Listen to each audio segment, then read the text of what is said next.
بسم اللہ الرحمن الرحیم۔ السلام علیکم ناظرین، تازہ ترین خبر سے آپ کو آگاہ کرتے چلیں کہ این سی او سی نے ایک بار پھر سے سکولز بند کرنے کے حوالے سے نوٹیفیکیشن جاری کر دیا ہے۔ ناظرین، آپ کو بتاتے چلیں کہ پہلے این سی او سی کی طرف سے 12 سپٹمبر تک ادارے بند کیے گئے تھے، لیکن اس کے بعد اس دورانیے کو بڑھا کر 17 سپٹمبر تک کیا گیا تھا۔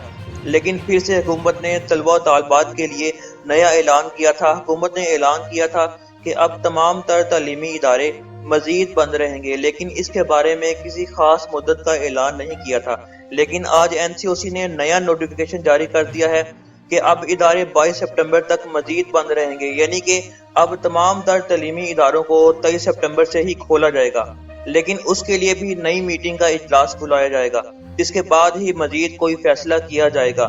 لیکن اب تک جو اعلان ہوا ہے اس کے مطابق تمام تر تعلیمی اداروں کو 22 تاریخ تک مکمل طور پہ بند کر دیا گیا ہے۔